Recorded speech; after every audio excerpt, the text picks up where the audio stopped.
Bien. Alors, merci Jean-Marie pour me donner l'opportunité, par cette invitation, de vous parler un petit peu de méthodologie.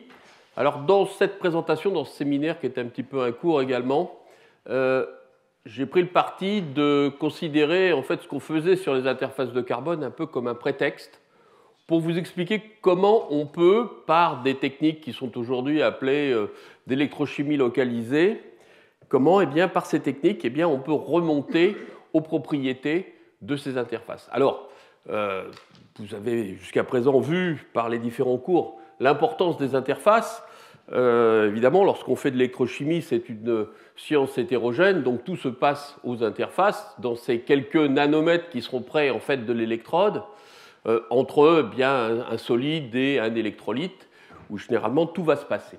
D'où l'importance effectivement de comprendre cette interface. Donc, ça a été précisé également, mais comme je ne savais pas très bien quel était le public, je vais me permettre de vous faire quelques rappels pour être sûr que l'on parle bien de la même chose. Alors souvent, effectivement, lorsqu'on va s'intéresser à une interface, on vous a parlé de l'électrode de travail, dans tout l'exposé qui va suivre, dans celui qui était aussi celui de Jean-Marie, on parle d'une électrode, quelquefois il y en a deux, mais on va s'intéresser au phénomène à une électrode pour essayer de la caractériser, pour essayer de comprendre ce qui se passe. Alors, en électrochimie, ça se passe comment ? On a une réaction qui va avoir lieu sur cette électrode dite de travail. Seulement une électrode unique, même lorsque l'on fait simplement de la science académique, ça n'existe pas. Il faut bien que le courant il arrive par un côté et qu'il ressorte par une autre électrode. Donc en général, on va travailler au minimum avec 2 électrodes, ou mieux, on va travailler avec 3 électrodes. Alors le truc des 3 électrodes, c'est qu'en fait on met dans ce système un potentiostat. Et le potentiostat, je n'ai pas trop le temps de rentrer, puis là on irait peut-être trop dans les détails. C'est un appareil magique qui va faire en fait que tout ce qui se passe sur la contre-électrode, on ne le voit pas. Et le phénomène limitant, c'est ce qui se passe à l'électrode de travail. Donc toutes ces techniques, quelles qu'elles soient, en fait en général, c'est même pas en général, elles sont toujours en fait basées sur une compétition entre ce qui se passe à l'électrode et les phénomènes d'apport, les phénomènes de transport dans l'électrolyte. Et c'est cette compétition qui va nous permettre de comprendre ce qui se passe à cette interface. Alors, j'ai choisi évidemment de vous parler d'électrochimie localisée parce que c'est un petit peu mon dada, c'est ce que l'on développe au laboratoire un petit peu depuis maintenant une 10-15 d'années, et puis que l'on a développé avant. Donc les origines, j'aime bien faire un peu d'histoire. Les toutes petites électrodes, en fait l'électrochimie localisée, elle est liée au développement de toutes petites électrodes. C'est quelque chose qui à la base est assez ancien. On va retrouver les premières petites électrodes, les premiers papiers sont dans les années 40. Ce n'étaient pas des électrochimistes, il faut le savoir. C'était plutôt des gens qui venaient de la biologie, des biophysiologistes.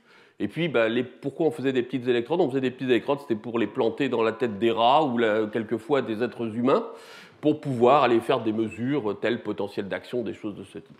Donc il y a eu un développement autour de la miniaturisation des électrodes. Et quel est l'intérêt de miniaturiser les électrodes ? On fait apparaître en fait un phénomène très particulier qui, dans les conditions expérimentales classiques, évidemment, se produit aux alentours d'une dizaine de micromètres, qui fait qu'on va avoir en fait un changement de régime de diffusion. Alors pour expliquer ça avec toujours les mains, parce qu'en fait si on voulait le traiter correctement, il faudrait faire un petit peu de mathématiques pour avoir un support, mais c'est un peu complexe dans un cours aussi court. Ce qui va se passer si vous imaginez une électrode qui est une électrode de très grande taille, qui a une taille infinie, à ce moment-là, vous pouvez considérer que les phénomènes d'apport à l'électrode, ils sont perpendiculaires au plan. C'est la diffusion linéaire, semi-infinie si jamais on est suffisamment loin. Donc ça donne un certain nombre d'équations. Maintenant, si on commence à réduire en fait, la taille de cette électrode, ou en fait on s'éloigne de cette électrode, on va en fait plus pouvoir considérer que les lignes d'apport sont perpendiculaires à l'électrode, mais il va falloir considérer en fait que ça arrive sur tout le tour de l'électrode, et donc on passe, en fait, si on résout ce problème-là, dans un régime de diffusion sphérique. Voilà, et ça va conduire en fait à des équations de types différents. En particulier, lorsque l'on passe dans ce régime de diffusion, on peut démontrer que les courants deviennent stationnaires. c'est-à-dire que les courants ne varient plus avec le temps. Ça ne veut pas dire qu'il ne se passe rien, hein, c'est très très différent, mais ça veut dire que le courant que l'on va obtenir, eh bien, lui, ne varie plus avec le temps. Alors tout ça, eh bien, ça peut évidemment se modéliser. Hein, voilà, là, j'ai repris en fait un exemple, je n'ai pas mis les références, c'est un article de Christian Amator, dans lequel on essaye un petit peu de rendre compte de ce phénomène de diffusion. Voilà, lorsqu'on est loin de l'électrode, alors le terme loin de l'électrode, bien évidemment, c'est quelque chose qui est relatif, hein, c'est relatif à la taille. Si je considère une électrode qui fait 1 micron, bah, loin de l'électrode, ça va être quelques dizaines de micromètres. Si je suis sur une électrode qui fait le centimètre, loin de l'électron, ça va être plusieurs centimètres. Donc, il faut bien se placer qu'à chaque fois, on est dans des phénomènes relatifs. Donc, si je suis loin de l'électrode, eh bien, je dois considérer, ici, j'ai les courbes d'isoconcentration. Donc, c'est les coupes par rapport à ce que j'ai fait tout à l'heure. Eh bien, on a quelque chose, on a un apport ici qui est un apport sphérique. Et on est dans les conditions de la diffusion donc sphérique qui conduit à ces états stationnaires. Et puis, ben, si on est proche de l'électrode, on va retrouver les comportements de diffusion linéaire semi-infinie et qui donnent ben, les courbes de voltammétrie à laquelle vous avez peut-être l'habitude si vous avez utilisé cette technique. Alors, on peut montrer, là aussi, vous êtes obligé de me croire, ça se montre aussi par des simulations ou par un petit peu de calcul, que lorsqu'on va parler d'électrochimie localisée, lorsqu'on va parler de cet effet microélectrode, en fait, on a besoin d'avoir une seule dimension géométrique qui doit être micrométrique, ou qui doit être de petite taille. Alors ça permet en fait d'imaginer tout un tas de structures pour pouvoir après eh bien, imaginer ces dispositifs. Alors ça dépend de ce qu'on veut faire. Si on veut planter ça évidemment dans un air, on va apprécier d'avoir un fil. On peut apprécier aussi d'avoir une bande pour des dispositifs de microfluidique. On peut avoir des anneaux, on peut avoir des réseaux, ou bien on peut très bien imaginer des structures interdigitées. Dans ce qui nous intéresse, en général, bah, nos électrodes, ça va être plutôt ce modèle-ci. Hein. On n'aime pas trop les électrodes en pointe. Alors, je vous expliquerai après pourquoi. On aime bien, en fait, avoir une électrode. Donc, on va prendre un fil ou quelque chose qui est étiré. Alors, il faut savoir que les dimensions aujourd'hui de ces fils, de ce que l'on peut faire en taille de petites électrodes, eh bien, ça va commencer aux alentours de quelques micromètres, et puis on va descendre, en fait, aujourd'hui dans les records à des électrodes qui font quelques nanomètres, ce qui pose d'ailleurs des problèmes un peu métaphysiques aussi sur ce que ça veut dire que de travailler avec des électrodes qui commencent à être de la taille des molécules que l'on veut étudier. Donc, vous voyez que ça amène en fait à des physiques qui sont avec des phénomènes stochastiques, des choses genre, mais on n'a pas le temps. Voilà. Donc, nous, on va aimer en fait, voilà notre électrode typique, celle que je vais utiliser après dans la suite. Alors, vous allez voir pourquoi j'en parle. Eh bien, c'est un modèle de ce type, c'est-à-dire typiquement un fil qui est enserré dans du verre et avec un plateau ici qui est beaucoup plus grand que celui du diamètre de l'électrode. Alors, si on fait un tout petit peu d'équation, je ne vais pas en mettre beaucoup, on peut démontrer, en fait, alors celle-ci, elle est quand même simplifiée, mais en gros, eh bien, quand on prend ces différents régimes de diffusion, il y a deux régimes, donc le régime diffusion linéaire semi-infinie, et puis le régime qui est lié aux effets de bord. Et donc, ce que l'on voit par cette équation très simple, c'est que quand le diamètre de l'électrode diminue, eh bien évidemment, c'est ce régime-là qui va l'emporter, et donc on va avoir un système qui fonctionne de façon stationnaire. Et là, ce qui est bien, en fait, c'est que, eh bien, on a quelque chose qui est relativement simple comme traitement, c'est-à-dire que vous voyez donc l'expression du courant sur une toute petite électrode, eh bien, sur l'électrode disque, eh bien, c'est celui-ci. Je précise quand même que c'est le courant que l'on obtient lorsqu'on va appliquer un potentiel suffisamment positif ou suffisamment positif si on veut faire de l'oxydation, suffisamment négatif si on veut faire de la réduction. Donc on est limité que par l'apport. Donc vous voyez, il est simple. Hein. Bon, N, c'est le nombre d'électrons, F, c'est la constante de Faraday, D, c'est le coefficient de diffusion. La concentration, c'est la concentration de l'espèce en solution qui va nous intéresser. Et puis R0, c'est le rayon de l'électrode. Alors, ce qu'il faut bien remarquer aussi, il y a une curiosité, lorsqu'on diminue la taille comme ça des électrodes, eh bien, c'est que, en fait, si maintenant on raisonnait en densité de courant, hein, il faudrait diviser en fait cette expression-ci par la surface, donc par quelque chose qui est en R carré, eh bien, la densité de courant, vous allez ramener à l'unité de surface, quand on diminue la taille de l'électrode, elle augmente. Évidemment, le courant lui-même, global, en absolu, il va diminuer. Bien, oui, parce qu'on est plus petit, mais la densité de courant, elle, va devenir absolument gigantesque. Donc, sur des électrodes qui sont des électrodes nanométriques, on fait passer des densités de courant folles, ce qui peut d'ailleurs amener encore d'autres complications d'échauffement de type de ce type. Alors, l'autre propriété que l'on va voir apparaître, et puis après je vais en arrêter avec l'aspect théorique justement sur les modes de diffusion, c'est de savoir au bout de combien de temps on atteint cet état stationnaire, hein, c'est-à-dire à partir de quel moment cette quantité-ci va devenir négligeable par rapport au rayon de l'électrode. Alors on a quelques exemples ici, si on prend des solvants classiques avec des molécules classiques, hein, donc les solvants type que l'on peut avoir, soit de l'eau, soit les solvants organiques habituels, pas trop visqueux, eh bien on voit par exemple que si on avait une électrode d'1 centimètre, eh bien il faudrait attendre un temps très très long pour pouvoir atteindre cet état. Par contre, si on a une électrode qui fait 1 micromètre, sachant qu'on peut être beaucoup plus petit, eh bien au bout de 10 millisecondes, le système est stabilisé. Donc on va avoir un système qui va répondre très très vite. Alors maintenant, qu'est-ce qu'on peut faire de ces petites électrodes? Et puis après, on va en arriver aux interfaces. Eh bien, ce que je vous ai dit, c'est que si le courant il est stationnaire, c'est-à-dire le courant ne varie pas avec le temps, ça a une implication, c'est que le profil de concentration au voisinage de cette électrode, eh bien, lui aussi va être stationnaire. Donc, si on veut essayer de faire une sorte de petite cartoon pour représenter ce à quoi on est en train de jouer, eh bien, on peut représenter en fait une microélectrode qui est en train de fonctionner comme ça dans son régime stationnaire, un peu comme un pinceau. Hein, donc vous avez l'électrode, et puis au bout de l'électrode, vous avez en fait eh bien, la concentration qui se renouvelle en permanence de l'espèce que vous êtes en train de produire. Mais voilà, donc c'est vraiment cette image du pinceau que je voudrais laisser. Et là où il y a eu quelque chose d'assez, une idée vraiment très très astucieuse qui provient en fait, essentiellement du groupe de Bard. Bon, il y a un autre groupe qui est un peu oublié aussi, qui avait travaillé dans les années 80, c'est de se dire, eh bien, je vais pouvoir utiliser ce système pour aller lire une surface, pour aller lire une interface. Voilà. Alors, c'est très simple. Voilà le dispositif. Bon, là, c'est un système qui est un système commercial.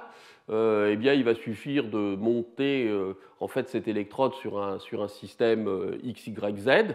Donc, on va pouvoir contrôler la position de l'électrode par rapport au substrat qui nous intéresse, et puis on va pouvoir la déplacer dans le plan par un système de micromoteur. Et ça s'appelle eh bien, un microscope électrochimique, ou bien SECM, Scanning Electrochemical Microscopy, microscope, si on veut parler en anglais. Donc vous trouverez très souvent dans la littérature en fait, ce terme du SECM, qui est une technique qui aujourd'hui se développe de plus en plus dans beaucoup de laboratoires. Alors on va continuer à insister un petit peu. Quelle est la différence entre eh bien, cette technique de SECM par rapport aux autres microscopies à champ proche? Il y a beaucoup de microscopies à champ proche qui ont été développées ces 20-30 dernières années et qui reposent toutes à peu près sur le même principe, c'est-à-dire que l'on a quelque part une pointe ou une sonde, et puis on va aller regarder une interface au travers d'une propriété. Alors, si on parle du STM, qui est un petit peu le plus ancien dans cette famille, hein, le Scanning Tunneling Microscope, donc lui, eh bien, il va aller regarder la surface, on va approcher la pointe d'une surface, de l'interface, et puis eh bien, on va asservir en fait, la position de la pointe par rapport au courant tunnel, ce qui va permettre, ce qui sont ces fameuses expériences sur lesquelles on arrive, alors, le terme voir est évidemment à prendre avec des pincettes, mais on arrive à voir les atomes, puisque là on a une résolution évidemment qui est celle du courant tunnel. Dans le SECM, on va faire un petit peu la même chose, ça ressemble, hein, c'est pas tout à fait pareil, on va aussi aller lire la surface, sauf que ici vous avez un courant qui est un courant de type courant tunnel. Ici, le courant que l'on va regarder, eh bien, c'est un courant électrochimique. Donc on va faire la même chose, on va avoir notre pointe, on va la promener sur notre interface, et puis ben, on va faire soit de l'imagerie, on va faire d'autres types d'expériences que je vais vous décrire tout à l'heure. Mais il y a une différence fondamentale, c'est que bien, l'interaction qui ici était une interaction purement physique, maintenant nous avons une interaction qui est une interaction de type chimique. Et là, c'est génial, parce que suivant ce que vous voulez utiliser, ben vous allez changer la nature des espèces que vous produisez. Il suffit de changer ce que l'on appelle en fait le médiateur, ou le relais, ou la navette, hein, parce que c'est un petit peu les mêmes notions qui traînent ici. Et on va avoir à ce moment-là une vision de la surface qui est différente. Donc, la limite en fait de ce type d'approche, c'est un petit peu l'imagination. Alors, pas seulement l'imagination, c'est aussi qu'il faut être capable de trouver la bonne molécule pour aller lire sa surface, mais on va avoir une vision tout à fait classique de ce qui est en fait une sorte de microscope du chimiste, hein, c'est un terme qui a été employé assez souvent. Alors, qu'est-ce que l'on peut faire avec ces approches? Il y a énormément, la littérature aujourd'hui, elle explose. Même là, je dirais que c'était quelque chose que j'avais écrit il y a quelques années. Bon, bien évidemment, on peut faire des mesures de constante d'échange cinétique entre le médiateur et la surface. On va pouvoir faire des choses comme ça. On peut regarder tout un tas d'interfaces solide-liquide, liquide-liquide. Bien évidemment, comme c'est tout petit, bien, on peut travailler dans un tout petit volume, ce qui est assez agréable. On peut faire de l'électrodéposition parce qu'on ne peut pas seulement lire, on peut aussi déclencher une réaction. On peut faire de l'électrochimie sur isolant. Alors ça aussi, oui, puisque vous voyez que dans un système comme ça, eh bien, le substrat qui est dessous n'a pas besoin de conduire le courant, à condition évidemment que ce que vous avez accroché dessus, lui, a une activité redox. Si personne n'a d'activité redox, vous ne verrez rien. Et puis, bien voilà, il y a énormément de domaines d'application aujourd'hui, que ce soit en biologie, dans le domaine de l'énergie. Il y a beaucoup de gens qui utilisent qui étudient la SEI par ce type d'approche. Alors ça va demander évidemment des adaptations au point de vue des appareillages, parce que suivant l'agressivité du milieu dans lequel vous travaillez, suivant les potentiels, vous n'allez évidemment pas utiliser les mêmes molécules ni les mêmes matériaux pour pouvoir faire ce type d'expérience.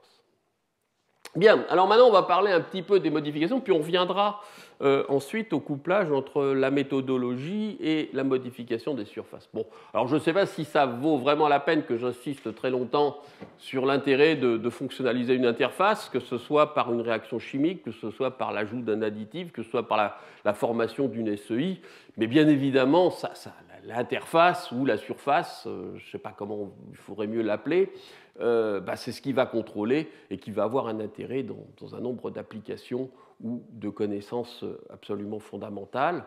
J'en ai quelques-uns, si on s'intéresse bien sûr à l'électroanalyse, parce que l'électrochimie a aussi beaucoup de développement en fait, au niveau analytique, pas seulement dans l'énergie.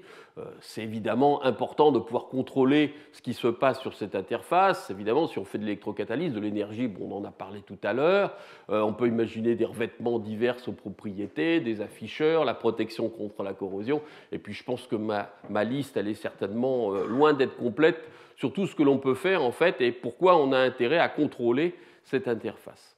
Alors nous, ce qui nous a intéressé, parce qu'on est un laboratoire qui fait quand même plus de choses un peu fondamentales, on devrait peut-être les appliquer plus, mais on est quand même, c'est de se dire, oui, si on veut vraiment contrôler cette structure, cette interface, cette fonctionnalisation, on a intérêt à pouvoir faire quelque chose qui est bien contrôlé à la surface. Alors voilà, on tombe dans le concept un petit peu des monocouches, c'est-à-dire qu'on va mettre quelque chose qui est de la taille d'une molécule en quelque part. Alors ça a de l'intérêt parce qu'à ce moment-là, évidemment, on va chercher dans le cahier des charges, pour les applications de façon générale, à pouvoir avoir quelque chose qui soit organisé et avoir quelque chose qui soit robuste, puisqu'il va falloir que ça tienne effectivement dans différents milieux, etc. Et puis également, alors c'est une stratégie que je vais essayer de vous développer sur l'intérêt, on va essayer d'avoir des couches fonctionnelles sur lesquelles eh bien, on puisse avoir une très grande variabilité des groupes fonctionnels que l'on va pouvoir réaccrocher dessus. Alors je vais vous avoir un peu le concept. Alors, on va refaire encore un petit peu d'historique sur la préparation de monocouches organisées. Alors le système le plus simple, le plus ancien, enfin peut-être pas le plus simple, je dirais historiquement, qui a eu de très très grandes heures de gloire et qui en a toujours, lorsque l'on prend un métal et puis que l'on veut essayer de faire quelque chose d'auto-organisé dessus, eh bien c'est ce que l'on appelle les SAMS, hein, les couches auto-assemblées, dont l'exemple le plus classique, c'est en fait un alkanthiol que l'on va faire réagir sur une surface d'or. Alors, ce qui est magique en fait dans ce système-là, c'est que les thiols en fait effectivement réagissent en fait avec l'or, et puis ils vont avoir tendance à avoir en fait entre deux phénomènes. Un phénomène, c'est d'avoir évidemment la plus grande concentration de thiols accrochés, et en opposition, comment on peut un petit peu les agencer. Donc, ça fait un système qui s'auto-organise. C'est assez facile à faire. En fait, c'est assez facile, il faut être assez propre, hein, c'est-à-dire qu'il faut une surface d'or qui soit propre, vous la trempez dans une solution de thiol et assez rapidement, on va avoir un système qui va comme ça se couvrir en fait d'une couche d'alcane. Alors ça a évidemment un grand intérêt académique. Dans la réalité, ça a quelques problèmes. Alors le problème numéro 1, bien sûr, c'est que ça marche très bien si on est sur de l'or. Si on veut passer sur d'autres types de matériaux, c'est un peu plus limité. Et surtout, ce qu'il faut bien comprendre, c'est que l'intérêt de ces systèmes, pourquoi ils s'auto-organisent, si vous lisez la littérature, en fait, ils s'auto-organisent parce que le système est en fait un système dynamique. C'est-à-dire que le thiol qui est là, si on attend suffisamment dedans, il est capable de se déplacer sur la surface. En fait, ce qui semblerait, c'est que ce n'est pas le thiol, ce n'est pas la liaison SAU qui casse, c'est en fait l'or qui se promène, l'atome de soufre se promène avec un atome d'or qui va aller raccrocher un petit peu plus loin. Donc le système est dynamique. Bien, et c'est pour ça. Alors maintenant, on n'a pas toujours envie d'avoir un système dynamique, on peut avoir un système qui soit un peu plus rigide, et puis surtout, comme je dis, la contrainte, c'est quelquefois, eh bien, on va avoir envie de travailler sur d'autres types de matériaux que de l'or, ce qui est intéressant, et donc les différents carbones, les différents matériaux carbonés, mais on pourrait aussi considérer le silicium, les verres, etc., etc. Donc on va chercher une méthode. Alors la méthode qui s'est beaucoup développée là aussi ces dernières années, c'est celle qui consiste à utiliser en fait l'électrogreffage. Alors je vais vous donner ici un exemple avec les aryldiazonium. Bon, c'est une technique qui aujourd'hui est devenue aussi très très populaire, mais il y a pas mal de façons de faire cet électrogreffage, sachant que le but, eh bien, c'est d'essayer de reproduire, enfin dans notre esprit pour nous, reproduire ce que l'on pouvait faire sur or, sur carbone. Donc il faut changer de type de chimie. Alors là, eh bien, c'est un mécanisme, bon, c'est une découverte qui provient essentiellement de ce monsieur là, qui s'appelle Jean Pinson, qui est toujours actif aujourd'hui. Bon, il a pris un peu d'âge, mais toujours actif. Et le principe de l'électrogreffage est toujours à peu près le même. Donc vous prenez une molécule ici, comme l'aryldiazonium, ok. Donc ça c'est la solution, hein, ça c'est l'électrode. Je polarise mon électrode, il suffit d'appliquer un potentiel un tout petit peu négatif parce que ça se réduit très facilement. Bien quand l'énergie est suffisante, on envoie un électron en fait dans ce système-là. Il en résulte en fait éjection d'une molécule d'azote, d'N2, et on a formé à ce moment-là un radical phényl. Alors ça c'est le principe de base de tout l'électrogreffage.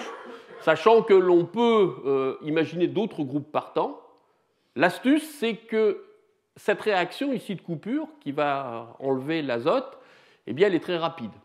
Donc, comme elle est très rapide, eh bien, si j'essaye de représenter par la dynamique ce qui se passe, j'ai une molécule qui arrive, paf, elle tape sur l'électrode, elle se réduit, elle casse, et donc, du coup, elle n'est pas loin de la surface, elle n'a pas eu le temps de repartir.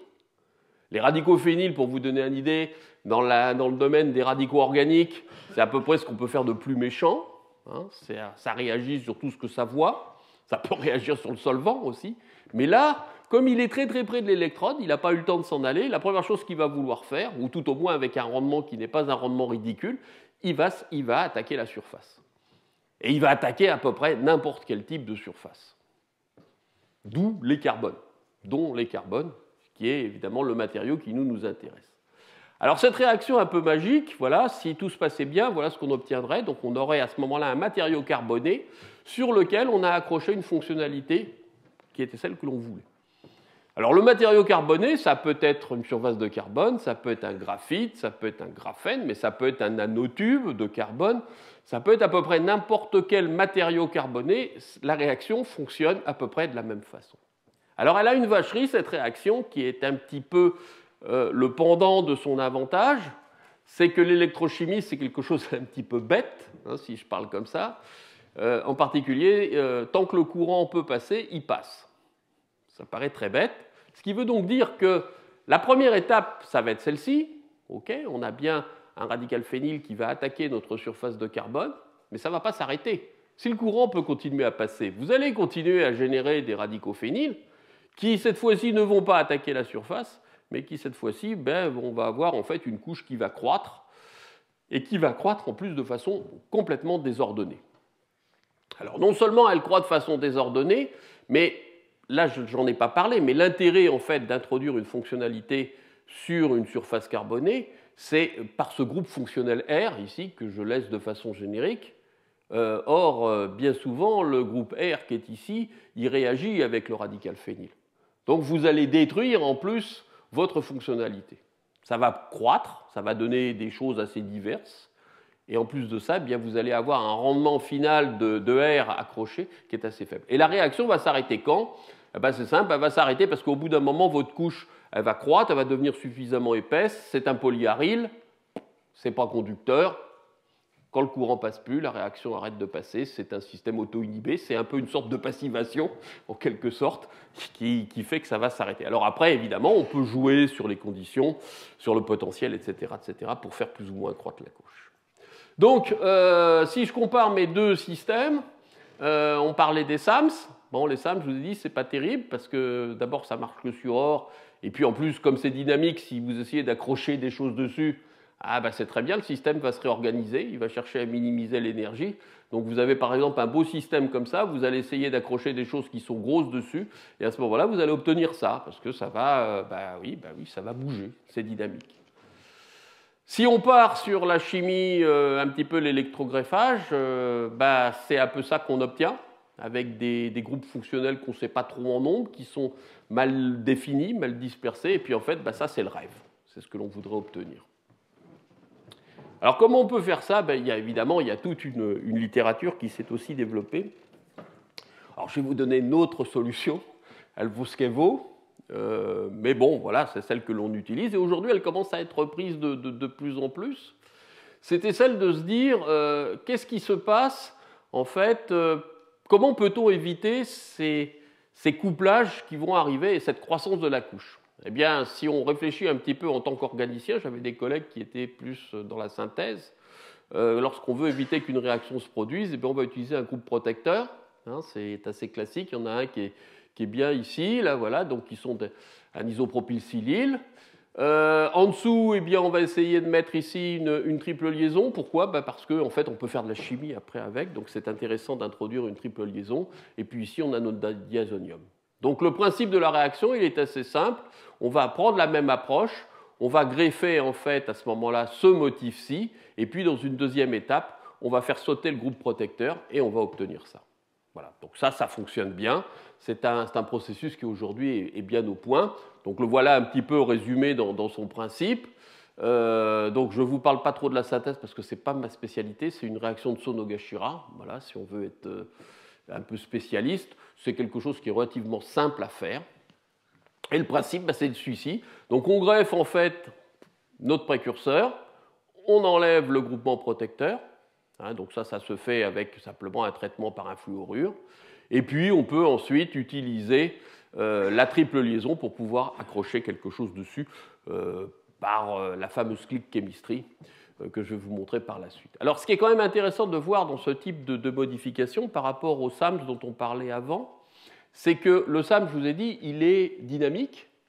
Ici, on n'a pas un système dynamique. Ce qui veut dire qu'une fois que le phényl va accrocher la surface de carbone, il va rester où il est.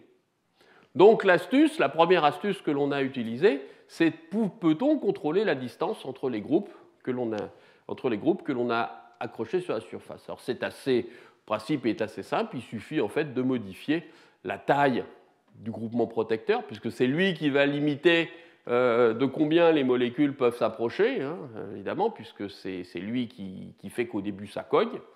Et ensuite, on va enlever et on espère comme ça. Alors, on a fait des essais, on peut mesurer des monocouches, on mesure les épaisseurs. Bon, ça se fait par des techniques type ellipsométrie ou bien par AFM.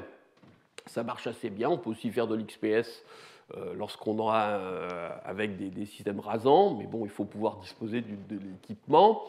Et puis là, voilà, donc ça c'est juste pour vous montrer un petit peu que grâce à la versatilité au sens anglais de la chimie, et bien sûr, on peut jouer sur tous ces substituants Donc là, il n'y a pas de gros différence sur ce que l'on obtient en épaisseur. Par contre, évidemment, si au lieu de vouloir avoir un système qui est en para, eh bien, on a un système ici qui est en méta, bon, la protection est moins bonne parce que, évidemment, il reste toute cette partie de la molécule qui n'est pas protégée.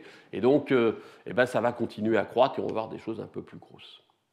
Alors, on peut jouer avec ce système, on peut continuer. Et puis, on peut, comme ça, fabriquer des filtres moléculaires. On va changer donc le substituant, et puis bien voilà, on va avoir une monocouche ici, donc quelque chose qui est très très peu, qui est vraiment de l'épaisseur d'une molécule. Mais ces molécules, eh bien, elles ont des trous, et dans ces trous, eh bien, il peut y avoir des phénomènes d'apport, et donc on va pouvoir contrôler comment se fait ce phénomène d'apport. Alors là, bon, je dirais que ça a aussi la force un peu des méthodes d'électrochimie. Lorsque l'on étudie ces courbes, les voltammogrammes, eh bien, on a la possibilité de remonter à ce qui se passe sur la surface. Alors ici, on a des exemples. Alors, ce que je vous dirais simplement, c'est qu'en noir, ici, bien, ça, c'est la réponse du ferrocyanure que l'on va avoir, en fait, eh bien, avant modification. Donc, on a un beau voltammogramme réversible, c'est classique. Et puis, après fonctionnalisation, on voit ici que le courant ne passe pas. Donc, si j'ai mis un petit groupement protecteur, eh bien, le courant est complètement bloqué parce que les trous sont petits. Et à l'opposé, si jamais j'ai mis un gros groupement protecteur, eh bien, je vais me retrouver avec quelque chose qui est beaucoup plus épais. Bien, alors ça permet également, ce type d'approche, de pouvoir fabriquer des surfaces qui sont des surfaces, c'est bien, avec comme ça des systèmes que l'on peut faire changer. Donc là, on s'était un petit peu amusé à greffer en fait un système qui était un système azo, qui a la propriété évidemment de se photo-isomériser. Et donc, suivant la lumière, eh bien, on est capable de modifier la perméation au travers de la couche. Alors tout ça, bien pour vous dire que bon, ben voilà, il y a un peu de traitement derrière. Ce sont des choses qui se font très très bien. Il y a de la théorie, si quelqu'un est intéressé, ben, je pourrais lui raconter. Et ce que l'on voit en fait, eh bien, c'est que la perméation peut être modulée par la lumière.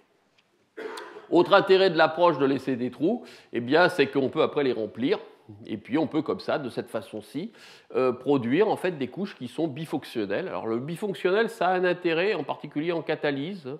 On a beaucoup d'endroits sur lesquels aujourd'hui se développent en fait des catalyses de type bimétallique sur lesquelles il faut mettre en fait deux catalyseurs à des distances qui sont parfaitement contrôlées. Alors on est en train d'essayer aussi ce concept-là sur ce genre de choses pour voir ce qui va se passer. Donc ici, bien voilà, donc qu'est-ce qu'on fait? Ben, on greffe une première couche, il y a des trous. On met un deuxième d'azionum dans les trous, et tous les voltammogrammes qui sont ici, bon, je passe là aussi un petit peu vite, eh bien, c'est juste pour vous démontrer que l'on a bien fait en fait une couche parfaitement mixée en fait sur la surface.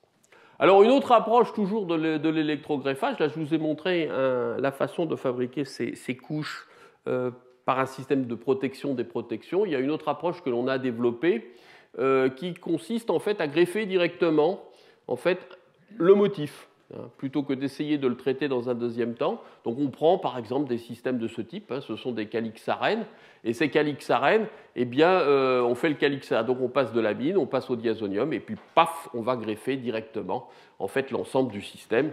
Alors ça permet d'avoir des systèmes qui sont un petit peu de ce type. Alors on peut ensuite reprendre le même type de stratégie, c'est-à-dire que l'on va greffer ensuite dans une post-fonctionnalisation, on va utiliser cette première couche, et puis on voit. Alors là, pour prouver le concept, on avait greffé des ferrocènes, et puis ben, on observe ici le ferrocène qui a pu être greffé. Alors cette approche, en fait, elle est utilisée aussi pour modifier les propriétés d'hydrophobicité des couches, enfin d'une surface, puisque par exemple, si on greffe des systèmes fluorés, eh bien, on va passer quelque chose qui est très hydrophobe. Alors ça se voit par des mesures donc, de contact.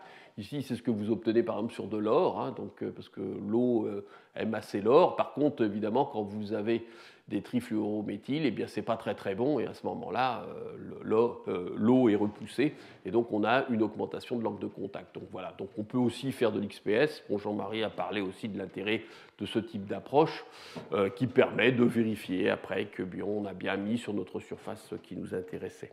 Alors, je précise quand même que l'un des intérêts de ces approches d'électrochimistes, c'est que le coût il est relativement faible. C'est-à-dire qu'on travaille avec des appareils si on compare au coût, par exemple, d'un thème, je peux dire, on est à, je sais pas, peut-être 2 ordres de grandeur presque en coût, et même en fonctionnement, puisque là, on est sur des équipements où on va jouer sur quelques dizaines de milliers d'euros. Alors, ça peut déjà paraître des sommes, mais en tant qu'équipement de laboratoire, ce n'est pas quelque chose qui est énorme.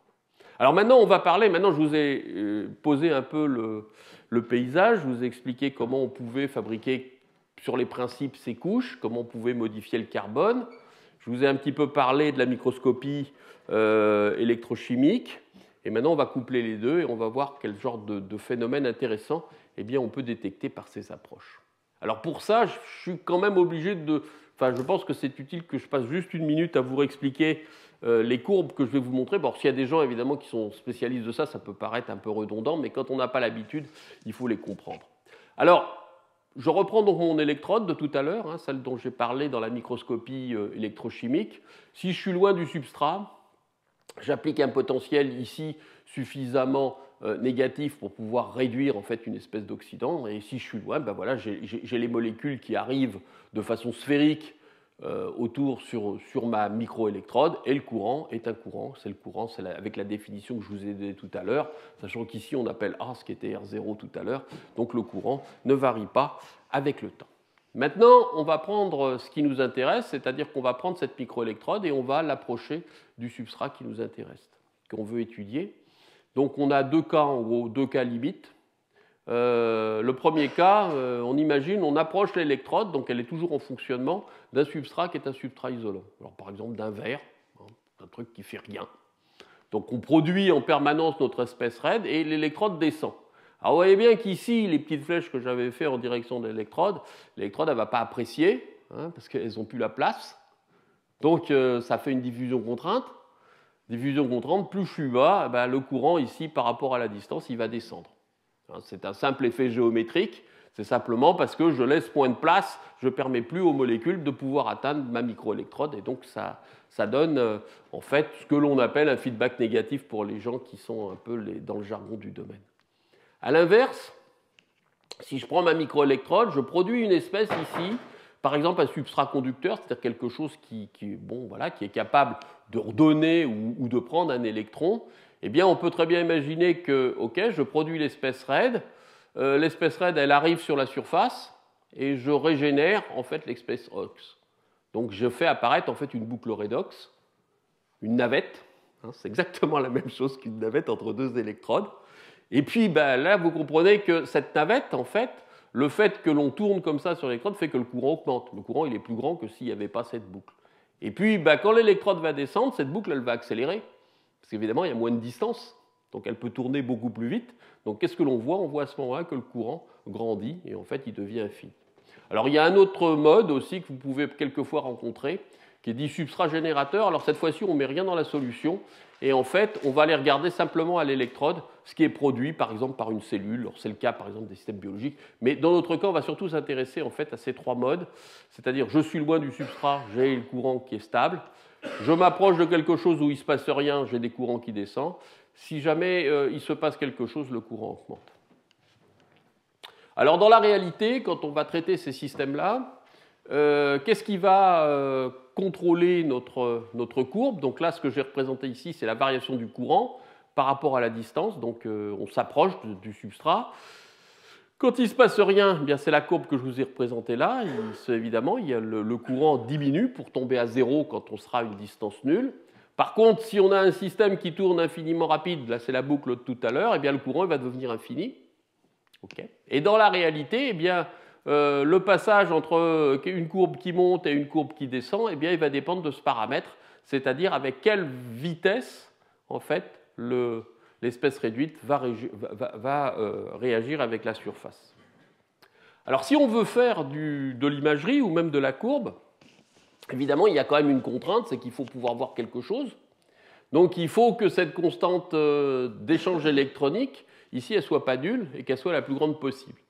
Alors, je vous ai représenté, ça, j'ai pris ça en fait d'une revue d'un collègue allemand qui s'appelle Günther Wistock, qui travaille beaucoup justement le SECM et la SEI, donc qui a fait beaucoup de travaux dans ces domaines-là, qui a représenté un petit peu le type de constantes que l'on obtenait suivant le matériau. Alors voilà, par exemple, sur le lithium, bon, ça marche un peu, mais ce n'est pas beaucoup.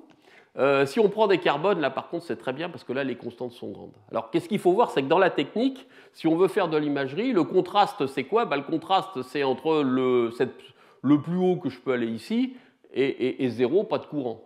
Donc on a intérêt à pouvoir travailler avec des matériaux de ce type. Donc pour les matériaux carbonés, c'est impeccable.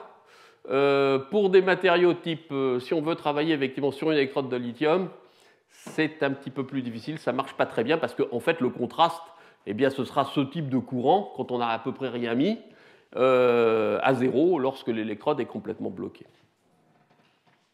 Alors, une autre difficulté toujours de ces approches, c'est que la grandeur que l'on va obtenir, eh bien, c'est cette constante-là, qui est en fait une constante apparente, parce que le problème est plus compliqué. Je vous ai dit que, enfin, un des grands avantages de la technique, c'est que l'on peut aller regarder une surface, on peut aller regarder une électrode, et on n'a pas besoin de connecter cette électrode. Donc on peut travailler sur un substrat qui n'est pas connecté. Et ça, expérimentalement, c'est très agréable, parce qu'il y a beaucoup d'échantillons où pouvoir faire un contact vers l'extérieur, par exemple pour récupérer un courant, comme une électrode positive ou négative, ça peut être un challenge. On a parlé des collecteurs de courant, et d'avoir un collecteur de courant, ça rajoute à la complexité en fait, du problème qu'on veut analyser. Ici, on n'en a pas besoin dans cette approche-là. Pourquoi? Parce que si je reprends par exemple toujours mes espèces, ici j'ai pris plutôt le sens de l'oxydation, donc on va avoir l'espèce OX par exemple qui arrive ici, elle va récupérer un électron, et qu'est-ce qu'elle va faire? Eh bien en fait, les électrons ils vont arriver par le substrat, ils vont se promener dans le substrat, et puis à l'extérieur vous allez avoir la réaction inverse, parce que bien évidemment vous n'allez pas avoir un système qui se met à générer des charges comme ça infiniment, hein, ça sauterait, donc il faut qu'on ait une balance, donc ce qui se consomme en fait ici est rapporté par le bout. Donc en fait cette constante ici que l'on a là, dans ces systèmes-là, il faut faire très attention, parce que non seulement elle va caractériser notre surface, mais elle va également caractériser la façon dont tous les transferts d'électrons vont avoir lieu dans le matériel. Alors, je vais essayer d'avancer un petit peu, parce que je suis un peu long là en plus sur simplement l'introduction. Donc, sur une surface classique, je vais prendre maintenant mes couches. On a typiquement plusieurs modes de transport au travers d'une couche. Donc, vous prenez une touche de carbone et vous allez déposer dessus différents types de couches. Donc, on peut imaginer que l'on a des transports qui sont, par exemple, ici, des transports dits relayés. Hein, simplement, eh bien, on va avoir des groupes redox ou des systèmes qui vont servir de relais pour que la charge traverse la couche. On peut avoir, si la couche est fine, tout bêtement, ce que l'on appelle un effet tunnel, c'est-à-dire que les électrons ou les charges positives, elles traversent en fait l'isolant. Hein, si on est dans des couches de quelques nanomètres, ça traverse l'isolant. Et puis, nos couches, elles ne sont pas parfaites, elles ont des trous, donc on peut aussi avoir, le médiateur, il va rentrer dans le trou et puis il va aller faire directement. Donc, imaginons une couche de ce type pour illustrer le propos. Voilà, donc j'ai fabriqué cette surface, hein, c'est une vraie expérience, et dessus on a mis des ferrocènes. Donc voilà, on a une couche un peu désorganisée, qui est une couche assez fine, sur laquelle on a les ferrocènes, mais en fait suffisamment épaisse pour ne pas avoir d'effet tunnel. Alors quelle va être l'approche? Eh bien l'approche, ce que l'on veut savoir, c'est un peu la différence entre ces différents mécanismes. Alors là, c'est assez simple dans ce cas-là. Eh bien, on va simplement faire changer le potentiel de la sonde avec laquelle on va aller regarder la surface.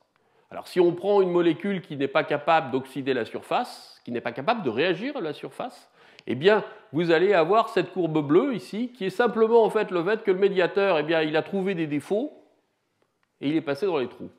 Donc, vous savez ici, vous avez une certaine proportion de passage libre dans votre couche.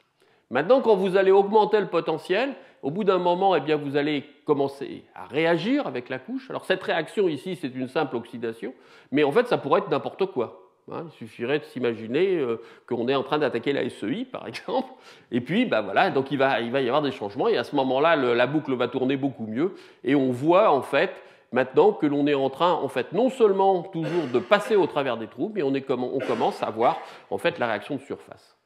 Alors, bon, il y a une petite complication, mais je vais la passer. Et je vais juste me mettre dans un autre cas, en fait, qui est celui d'une couche fine. Alors la couche fine, c'est un tout petit peu plus compliqué, parce que j'ai les deux problèmes précédents, c'est-à-dire que j'ai en fait la réaction, comme ici, que j'oxyde mes ferrocènes, Et puis j'ai également la possibilité que, comme la couche est fine, eh bien, les charges elles vont passer directement au travers de la surface.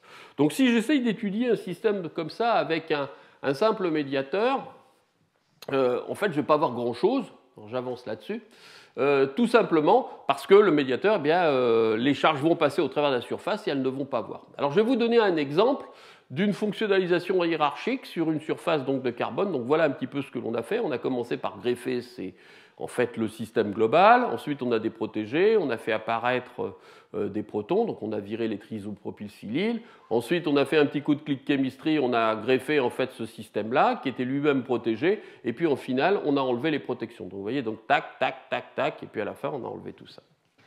On avance. J'essaye de regarder ça par exemple avec une molécule comme médiateur, le ferrocène. Donc j'ai mes différentes surfaces ici.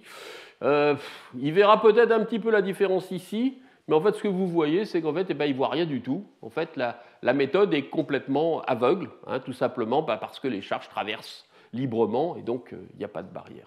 Par contre, si maintenant vous êtes un peu plus malin et que vous utilisez un autre type de médiateur, alors ici, la solution, on l'a trouvée avec ce médiateur assez particulier qui est la dopamine. Bon, ça sert dans le cerveau, mais ça sert aussi en fait en électrochimie. Alors la dopamine, elle a une propriété très très intéressante. C'est que toute seule, en fait déjà c'est un système un peu plus compliqué qu'un simple transfert d'électrons parce que vous transférez des électrons et des protons, donc ok, donc c'est 2 électrons, 2 protons pour pouvoir former l'orthoquinone. Mais en plus de ça, ce système-là, tout seul, il est lent. C'est-à-dire que si jamais il n'était pas activé, il transfère ses électrons, ses charges plutôt, à une vitesse désespérément lente. Par contre, s'il arrive à toucher le carbone, il arrive à se mettre plat, à ce moment-là, vous avez une catalyse du transfert d'électrons, et le transfert d'électrons va vite. Alors, c'est très intéressant pour ce qu'on veut faire, parce que bien évidemment, la dopamine, elle va essayer de passer dans les interstices, et elle va répondre oui seulement si elle touche le carbone. Si elle reste loin du carbone, du substrat de carbone, eh bien, elle ne va rien faire. Et là, eh bien, ici, j'ai un peu la démonstration de ce que l'on peut faire. Donc, vous avez les différentes couches, A, B, C, D. On voit ici ce qui se passe, c'est-à-dire que, bon, là, on avait, avant qu'on ait fait grand-chose, c'est-à-dire en noir, on avait le carbone nu. On a commencé à mettre cette surface-là qui est assez compacte, il ne se passe plus rien, là c'est complètement bloqué, mais ça le ferrocène l'avait dit un petit peu aussi. On passe ensuite à la surface, à la B, c'est-à-dire on a greffé quelque chose d'un peu plus lent, bien, et j'étais protégé, donc c'est remonté un petit peu. Et puis ce qui est intéressant de voir, c'est qu'entre ces deux surfaces D et C, eh bien on est toujours capable de voir une différence. Alors elle n'est pas grande, mais elle est encore ici, hein, puisque en fait c'est la différence entre le bleu et le magenta. Vous voyez, j'ai simplement enlevé en fait le silicium qui était en erreur, donc je suis assez loin de ma couche et j'ai une sensibilité qui est suffisante eh bien, pour pouvoir être détecté à cet endroit-là. Alors on peut faire des choses plus drôles, et on peut écrire hein, sur des surfaces. Alors j'ai encore un tout petit, oui, j'ai encore 10 minutes. Je vais vous montrer comment on peut faire pour écrire sur une surface. Si j'essaye de lire ma surface avec du ferrocène, je ne vois rien. Si jamais j'essaye de lire ma surface avec de la dopamine, eh bien je vois que j'ai écrit ici un beau M. Alors on avait écrit un M parce que c'était le nom de l'équipe, mais on pourrait faire d'autres choses. Alors on peut faire également d'autres phénomènes. On peut utiliser d'autres types d'objets pour pouvoir aller regarder nos surfaces de carbone, en particulier des nano-objets. Alors là, on a fait un certain nombre d'expériences en utilisant en fait des dendrimères. Alors ces dendrimères, c'est des molécules qui sont obtenues de façon hiérarchique. Hein, donc vous avez ici en fait comment dire, le numéro 0, okay, c'est la première étape. Le numéro 1, donc on a en fait il y a un nombre doublé, on a fait plus que doublé parce qu'il faut voir en fait quel est l'ordre du dendrimère, celui-là je ne me rappelle plus, mais enfin il y en a beaucoup plus. Et puis final on continue comme ça un petit peu avec ces structures exponentielles. Alors après il pourrait y avoir une génération encore suffisante où il y en aura encore plus, donc je crois que le record il est de plusieurs milliers de ferrocènes accrochés sur une seule molécule. Alors qu'est-ce qu'il fait? Est-ce que l'on peut utiliser ces objets-là pour pouvoir faire du SECM? Donc les expériences de base, eh bien, on fait juste quelques courbes comme ça d'analyse. Sur une surface isolante, ça se comporte normalement. Sur une surface complètement conductrice, ça se comporte aussi normalement. On a les courbes que l'on connaît. Et puis, si on a une surface très épaisse qui est complètement bloquante, eh bien, il ne se passe plus rien. Jusque-là, il n'y a rien d'extraordinaire. Par contre, là où ça devient en fait un petit peu plus rigolo, c'est lorsque l'on a une couche moyenne, de l'ordre d'environ 2 nanomètres. Alors, ici en noir, eh bien, ça c'est la réponse que je vais obtenir si je regarde ma surface, donc qui a été couverte par une fine couche de 2 nanomètres de polyaryl. Je vois ici que ce n'est pas tout à fait nul au point de vue du courant, donc le courant arrive un petit peu à passer, mais il ne passe pas beaucoup. Et là où il y a un phénomène très intéressant, c'est que lorsque le dendrimère augmente, la taille du dendrimère augmente, eh bien vous apercevez en fait que le courant augmente. C'est-à-dire, en quelque sorte, eh bien, si je fais un schéma, si je prends du ferrocensol et j'essaye de passer l'isolant, ça ne passe pas. Si j'amène les charges dans un bloc, à ce moment-là, elles passent l'isolant. Alors ça, c'est une autre conséquence qui est une conséquence assez intéressante qui avait été vue dans ces phénomènes de transport, qui est que une barrière, ou lorsque des charges ont à traverser une barrière, eh bien, ça dépend de la façon dont vous allez amener les charges. Si vous les amenez de façon globale, elles traversent plus facilement la barrière. Alors, on avait pris l'image un petit peu du château fort, hein, les gens qui veulent prendre d'assaut un château fort. Si les soldats attaquent un à un la muraille, ils vont tous se faire dégommer.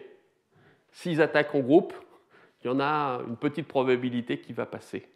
Et à ce moment-là, le château fort va être pris. Et là, c'est un petit peu la même chose. Alors, ça rappelle aussi d'autres expériences. Par exemple, le fait de mettre des nanoparticules sur une surface. La surface est isolante, vous mettez une nanoparticule au-dessus et vous rétablissez la conduction. Bon, on pourrait parler plus long, mais ce sont des phénomènes qui sont en fait très importants et que l'on peut étudier comme ça par le fait d'avoir des inclusions en fait, dans une couche sur les modes de transport. L'autre problème, et puis je vais terminer là, parce que bon, l'heure, c'est là, je voulais juste vous parler un tout petit peu quand même quelque chose qui est en rapport avec l'énergie et puis de l'utilisation, en particulier les fuel cells. Alors ça, c'est le terme anglais, hein, c'est les piles à combustible en français. Alors comme vous le savez, bon, c'est un sujet dont on parle beaucoup, c'est redevenu, ça a été à la mode, ça l'a moins été, et puis actuellement, avec tous les problèmes effectivement d'énergétique, la pile à combustible, c'est quelque chose qui revient, donc en particulier les piles à combustible dites basse température, bon, qui sur le principe, vous avez d'un côté une électrode qui va transformer l'hydrogène en protons, et puis de l'autre côté, vous allez réduire l'oxygène en eau. Donc c'est une réaction absolument fantastique, toute propre. Hein. Vous avez de l'hydrogène d'un côté, vous avez de l'oxygène de l'autre, et en sortie, vous avez de l'eau. Donc on ne peut pas faire mieux d'un point de vue écologique, évidemment. Alors le problème, c'est que pour que ça marche bien, évidemment, c'est en fait cette réaction-là qu'il faut obtenir. Et je dirais tout le problème technologique, qui est en fait pas un problème technologique, mais qui est aujourd'hui un problème beaucoup plus fondamental. Le côté je transforme l'hydrogène en protons, je ne dis pas que c'est complètement résolu, mais ça marche assez bien. Par contre, ce côté-ci, là où il va falloir transformer l'oxygène en eau, eh bien, c'est là que ça coince, et ça continue à coincer. Parce que cette réaction, elle fait intervenir une chimie qui est une chimie absolument terrible, qui est la chimie de l'oxygène, qui peut se résumer en fait en ces deux étapes, c'est-à-dire que bon, il y a aussi la possibilité de réduction monoélectronique qui va conduire au superoxyde, mais bon, dans l'eau, ce n'est pas ce qui va se passer. Vous avez typiquement une réduction à 2 électrons qui vous conduit à la formation de peroxyde, et puis vous avez la réaction que l'on veut faire, qui est la réaction à 4 électrons, qui est la réaction propre, celle qui est énergétiquement intéressante. Le problème, c'est que lorsqu'on écrit ces réactions-là, c'est des trucs de bouquin, en fait. Hein. La réalité, c'est pas ça. Vous pouvez bien imaginer qu'un système qui va passer 4 électrons et 4 protons, c'est certainement pas comme ça que ça se passe, et en fait, il y a énormément d'intermédiaires réactionnels qui vont dépendre de l'électrolyte, qui vont dépendre du catalyseur que vous allez obtenir, etc., etc. Et en particulier, il y a énormément de possibilités d'échappement à cette réaction, c'est-à-dire d'états d'oxydation intermédiaire de l'oxygène. Et les fameux ROS, hein, le superoxyde, bon, l'eau oxygénée qui n'est pas très bon de former non plus dans un dispositif, dans un dispositif qui produit de l'énergie. Et puis surtout, vous avez des choses beaucoup plus méchantes, type OH, les radicaux OH, qui sont, tout à l'heure je vous ai parlé des radicaux phényls, qui étaient à peu près ce qu'on pouvait faire de plus méchant dans le domaine de la chimie organique. Si on se passe cette fois-ci en minéral, les OH, je crois que c'est à peu près ce qu'on doit avoir de plus aussi, de plus réactif, et ça attaque absolument tout.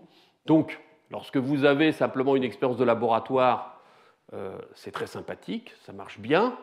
Quand vous regardez la tenue dans le temps, évidemment, il y a des problèmes qui arrivent, parce que ces espèces qui échappent, en fait, ici aux 4 électrons, eh bien, elles vous bousillent à peu près tout ce qu'il y a, c'est-à-dire les électrodes, le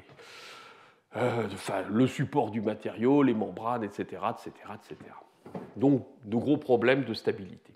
Le problème aussi qui se rajoute, c'est que pour pouvoir catalyser cette réaction, le meilleur catalyseur que l'on a aujourd'hui, enfin dans les métaux, je dirais normaux, c'est le platine. C'est quand même un métal qui n'est pas d'une très très grande abondance, même s'il y en a un peu. Donc toutes les recherches et ce qui fonctionne encore comme système, c'est essentiellement de diluer le platine pour faire des composites, mais on a tendance à rester au platine. Il n'y a pas véritablement, et je peux vous dire que la littérature là-dessus, si tu veux faire un cours, tu le fais peut-être, c'est gigantesque. C'est gigantesque, il en sort en permanence. Alors, par rapport à ça, pourquoi moi je reviens avec mon SECM? Eh bien, on se pose la question, comment on peut réussir à aider peut-être les gens qui travaillent là-dessus par nos approches de carbone de fonctionnalisation. Voilà. C'était pas évident, mais on va essayer de vous dire comment on peut le faire. Alors, le problème aussi, c'est que quand quelqu'un veut savoir si un catalyseur est efficace, puisqu'il y a beaucoup de catalyseurs nouveaux qui vont sortir sur le marché, vous avez des tas de matériaux nouveaux qui sont testés, des dilutions, des nanoparticules, des choses de ce type, et on veut savoir si le catalyseur il est bon. Qu'est-ce que font? Il suffit de lire la littérature. Eh bien, en gros, on considère que plus la stéchiométrie s'approche du 4 électrons, mieux c'est. Si on est à 2, c'est pas bon. Et plus on est de 4. Alors en général, on trouve des valeurs qui sont des valeurs aux alentours de 3, 3,5. On va dire que 3,5 c'est mieux que 3, et puis on va surtout dire que 3,5 ben, c'est une espèce de moyenne entre le 2 électrons et le 4 électrons. Voilà à peu près comment c'est fait, et voilà à peu près ce que vous trouvez comme type d'analyse. Alors évidemment, ce n'est pas très satisfaisant, et nous on s'est posé la question. Alors, bon, ça provenait aussi de recherches beaucoup plus appliquées sur ce qu'on voulait faire à ce moment-là. C'était un contrat, c'était de développer en fait des emballages antioxydants qui étaient capables de voir lorsqu'il avait été ouvert à l'air, etc. Donc, bon, ça nous conduit aux piles à combustible, mais c'est à peu près le même problème. Alors, la technique qu'on a développée, c'est à peu près la suivante, c'est-à-dire qu'on va reprendre nos couches. Donc là, j'ai la surface de carbone. Là, j'ai mon électrode de SECM et je vais commencer à, dans un premier temps, je vais positionner ma microélectrode. Donc, je vais avoir, par exemple, dans la solution, un médiateur qui va me permettre de régler la distance et je vais mettre mon électrode à proximité de ma couche. Sachant que je peux aussi jouer sur la nature de la couche, etc., etc. Ensuite, je vais commencer, si par exemple ici c'est du platine, à réduire l'oxygène dans ce qui va devenir, suivant les conditions d'électrolyte, et je vais maintenir en fait, vous voyez, mon électrode assez proche de ma couche sensible. Et je vais attendre un certain temps. Je vais appliquer des séquences de potentiel, des choses de ce type, parce qu'en fait, ça dépend des séquences de potentiel que l'on applique. Et puis, dans un troisième temps, je vais aller lire. Donc, si par exemple, j'ai fabriqué quelque chose qui était particulièrement malsain, agressif, ça va avoir réagi avec ma couche sensible, et dans les types 3, je vais aller lire la couche sensible. Donc ça, c'est quelque chose qu'on a pas mal développé, qu'on continue toujours à développer aujourd'hui, parce que dans les conditions, évidemment, de fonctionnement de ces systèmes, il y a en particulier des séquences de potentiel qui créent et qui font que les choses vont mal. Et voilà à peu près ce que l'on obtient derrière. Alors ça, c'est un exemple, on a maintenu la réduction de l'oxygène, ça avait été fait dans l'eau, dans un milieu neutre, ce qui n'est pas les conditions de la pile à combustible, mais on était au labo, donc on faisait des essais. Et puis on a été lire en fait notre surface derrière. Donc bon, avant qu'on ait fait l'expérience, il n'y avait rien. Et on s'aperçoit après à la lecture, alors on fait des dessins pour s'apercevoir, donc on déplace l'électrode pour faire des points, ça, c'est pour faire joli. Et puis ensuite, si on essaye de regarder ce qui se passe vraiment en microscopie, c'est de type AFM, on s'aperçoit que notre surface qui a été exposée à la réduction de l'oxygène, notre surface carbonée, elle a beaucoup souffert. Puisque vous voyez, il y a des trous, on a fait carrément des trous dedans. Alors, quand on arrive à ça, on arrive à des identifications. Et le travail qui est fait actuellement, c'est d'essayer de comprendre un petit peu en fonction des potentiels ce qu'on arrive.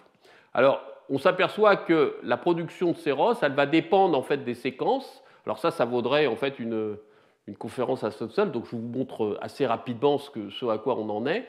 On peut arriver de cette façon-là à remonter en fait au potentiel qu'il ne faut pas appliquer sur l'électrode de platine. Et plus vous voyez un point en fait qui est rouge, plus on a fait en fait des choses qui étaient agressives. Et de cette façon-là, non seulement on a la possibilité de tester ce que l'on fait, on peut tester par exemple la nature de l'électrolyte pour voir si c'est mieux, c'est bien, on a fait plus ou moins de choses agressives. On pourrait sur le papier, mais bon, ça devient un peu plus compliqué, tester des catalyseurs. Mais pour tester un catalyseur, en fait, ce qu'il faut changer, c'est la microélectrode. Parce que le catalyseur, il est à la microélectrode. Donc il faut être capable de fabriquer une électrode de toute petite taille dans le matériau que l'on veut. Et ça, technologiquement, on ne sait pas toujours faire. Donc on va aller lire après ce type de courbes qu'on peut tracer en 3D ou bien aller regarder les profondeurs. Bon, et on en déduit tout un tas de... Bon, je vais m'arrêter là. Je tiens juste à remercier tous les gens qui ont pu travailler un peu sur tous ces sujets parce que ça représente pas mal d'années. Et puis j'aime bien remercier les collaborateurs, les étudiants, parce qu'en recherche, on n'est jamais seul. Hein, en fait. Bon, il y a quelqu'un qui présente les résultats, mais en fait, il y a beaucoup de monde qui a travaillé, en particulier tous ces étudiants qui sont aujourd'hui plus étudiants, qui sont devenus maîtres de conférences, chargés de recherche au CNRS, ou qui sont retournés dans leur pays, comme Rui Fei, par exemple, donc, qui est maintenant prof, qui est retourné en Chine, Johanna, qui est retournée, qui est maître de conférence à l'Université du Liban, etc., etc. Et puis, je vous remercie, vous tous, pour votre attention. Je pense que j'étais prêt dans le temps.